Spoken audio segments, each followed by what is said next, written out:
I think true crime has gone a little too far. And I know what you're thinking, that I'm a hypocrite and you're just ready to switch off of this video. But please hear me out. I love true crime. I was raised on true crime. I have watched all the Datelines and the true crime documentaries. I'm an avid true crime podcast listener. I make this podcast and these YouTube videos. I put out true crime in the world. And even I am like, we need to back off a little bit. And here's where I came to that conclusion. So I recently have had two things that have happened in my life that have made me realize that true crime is a very delicate issue. We've known this, but there's been two things that have really pointed it out in my life recently. The first is this true crime case that happened locally in Kansas City. It blew up on social media. It blew up locally here, with TikToks. I was somebody who posted about this case. And that is the case of the three men who died in the backyard after a Chiefs game. If you have watched my videos or if you're on TikTok a lot, you've seen this. This case happened one day, and then the next day it was all over social media. And I think the hardest thing for me to watch was that we had no information. There was no information out there. And people were just speculating, wildly speculating about this person who was the person in the house, basically.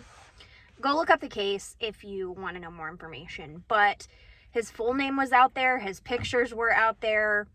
And days after the incident, people were raking him over the coals. And let me just say, his decisions were not great. They weren't. They raised a lot of red flags. And so I think it was like everybody just pointed to him and just went in on him. And we still don't know exactly what happened in that case, but people went in so hard. Like, people had talked to ex-girlfriends, classmates were going in about his autism traits. We're going in, just hard on this man. And like I said, we still don't even know what exactly happened in that case. I was one of the people that posted about it because this case was just so intriguing. And as true crime fans, we want to know. We want to know all the information. But at the same time, I think it muddied the water for investigators. And I really say that after the second thing happened in recent days for me about true crime. And that is starting to watch the documentary about the Idaho college murders. There's a documentary on Paramount Plus. I started it last night. And the whole documentary is about how social media went in on this case. And in the first couple of minutes, you see these influencers who have millions of people. And they're talking about true crime and investigating a crime. And for me, it was very jarring to see that because it is a little bit of what I do, but it was in a completely different way. So my channel, and I'm talking about now, we will talk about the past in a minute, but right now, I really pride myself on the fact that I really try to put out accurate information. I may not do that on my TikToks. Like, my TikToks are kind of like my outlet for, like, I don't know, like, different things. But my true crime videos that are on my YouTube, I really pride myself on cross-referencing. I really pride myself on trying to get accurate information. If you go to my description on Spotify or on YouTube, you see in the description my resources. I have not always done that. I will 100% admit it. When I first started this channel, I thought in my mind that true crime was just investigating and putting out and, like, getting people's attention, right? Because in my mind, it wasn't in a malicious way. In my mind, I was like, I have to alert people to what's going on. And I think that's where YouTube gets a little bit questionable. Because, yes, you want to inform people, but we are not the news. And the big difference between a lot of YouTubers and the news is the news has people saying you can get taken off air for misinformation. Now, I'm not talking politics right now because there is a lot of misinformation on news sites, but I'm saying how it is supposed to be is that you put out correct information and people can trace that and say you did the right thing. You put out the right information. As YouTubers, you can just say whatever you want to say. You can go onto YouTube, say the sky is purple, and no one questions you. No one says that's wrong. The sky is not purple. But you can do that if you want. And it really muddies the water in true crime.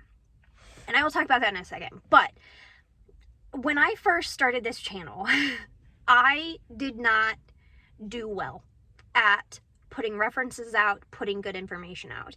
I will say my biggest case was probably Cassidy Rainwater. I completely fudged up that case. Like, I put out misinformation from a blog post. I will admit it, I did. And it was because I was trying to get information out to the public. It wasn't malicious. I just did it because I thought this was true. And it was not. And I'm leaving all of my videos up because I feel like it shows the progression of how far I've come. I may not always leave those videos up because it is misinformation. But for right now, I want you guys to see how far I have grown, how far this channel has grown. And part of that is me taking responsibility and saying, I'm misinformed. And now I am taking the correct avenues to make my information correct. I do think I am going to pump the brakes and hesitate on putting out information about new cases. And that is strictly because a new case is constantly evolving. It is for investigators to do, not us. We are not investigators. Yes, it's great for us to get the public's attention, especially about cases that are not in the public eye.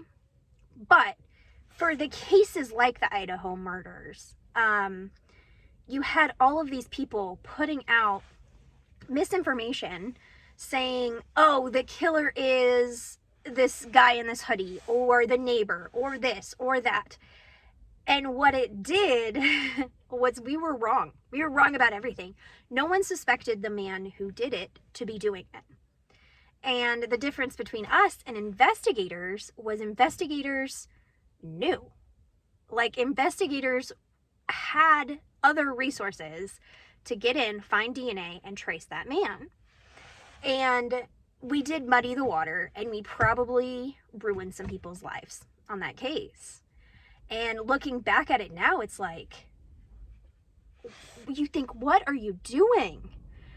And I think the most jarring fact that I saw in that documentary was you have people who are YouTubers who they're like, we're going to put out misinformation because we're just reporting. We're just doing whatever we have. And they're fine with that. And that's okay. But they have millions of followers who are intaking their misinformation. And then they interviewed a person who is like a crime writer who talked about having the correct resources, the correct information. And she had 1,000 followers. Not even, I don't think. And I stood back and I was like, am I willing to not let this channel get as big, but stick to my integrity? And I really had to sit and think about that, because I have to go to bed at night feeling good about myself, feeling good about what I've put out in the world.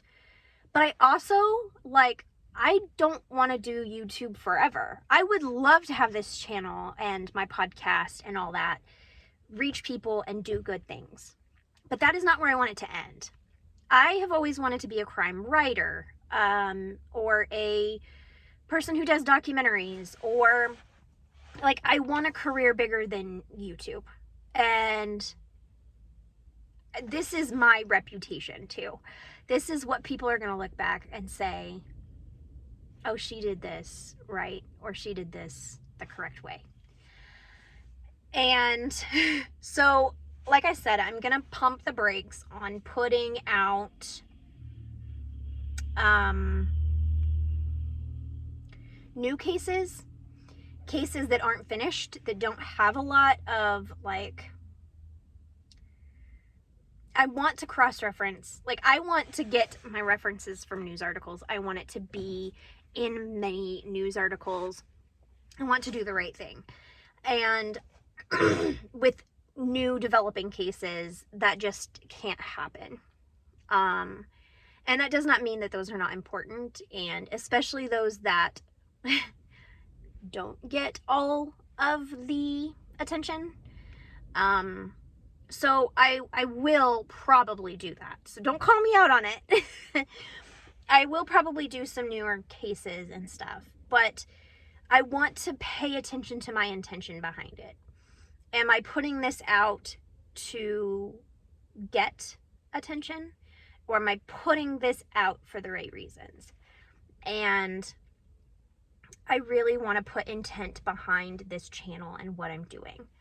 So it's just been on my mind heavy lately, this topic and this discussion. It's been something that has just impacted my life, because I love true crime. I love this, but I watched that documentary and I just cringed the whole time, because I love real true crime and real reporting, and it has not been at that level. So this is my, I don't know, confession, what I want to do in the future. This is my take on what is happening, and let me know what you guys think in the comments. Let's make this a discussion, because that's how we're going to get further in this field. So I will see you guys next time. Bye.